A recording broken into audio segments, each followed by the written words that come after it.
Marineland fête la journée internationale de la tortue marine, reportage. Au programme de cette belle journée, ateliers créatifs et animations pédagogiques. Ici, on informe et sensibilise les grands comme les petits à la question de la préservation des tortues marines, mais aussi et surtout au respect de son milieu naturel, la Méditerranée. 600 ans, c'est beaucoup, hein. C'est beaucoup, mais regardez les bouteilles en verre. Jamais. Je m'en doutais qu'il y en avait un peu, mais après c'est dangereux pour les tortues. Et enfin, je m'en doutais pas qu'il y en avait autant quand même, parce que il y a des choses auxquelles on pense pas, quoi, improbables comme des seringues. Il y avait des choses que je savais, mais par exemple les bouteilles en verre, je savais pas que c'était indéterminé la durée et que ça partait jamais en fait. La pomme. Tu veux essayer avec la pomme? Un 5 euros. Pomme, le papier toilette. Et après les plus durs, c'était environ à 200 ans, 400 ans, 450 ans. C'est dangereux pour les animaux? Oui. Pourquoi, ça fait quoi? Ça les tue. Comme les dauphins, quand il y a des sachets plastiques, ils croient que c'est des méduses et ils les mangent. Et ils s'étouffent. Il faut les jeter à la poubelle. Pourquoi?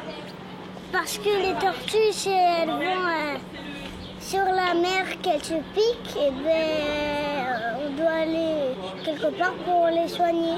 Cette journée, c'est également l'occasion de revenir sur la fondation Marineland, Caretta et ses actions. Celle-ci organise des sessions d'expérimentation. Ainsi, 3 tortues du parc ont été relâchées dans une baie semi-fermée au Cap d'Antibes.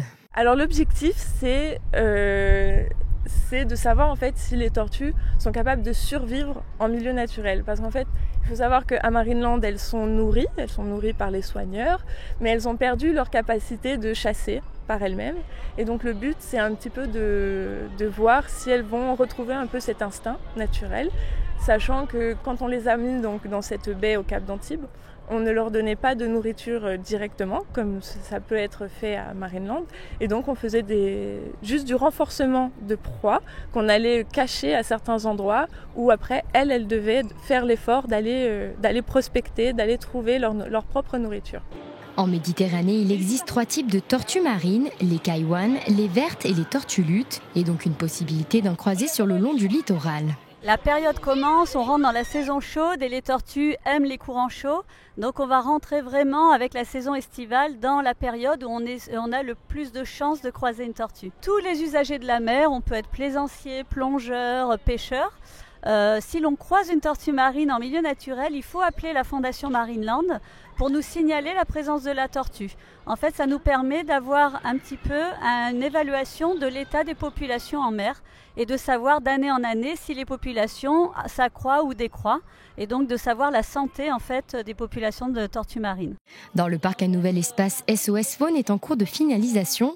Orienté autour de la thématique de la tortue marine, celui-ci reconstitue la plage de Ponte pour évoquer le nid exceptionnel de l'été dernier à Fréjus.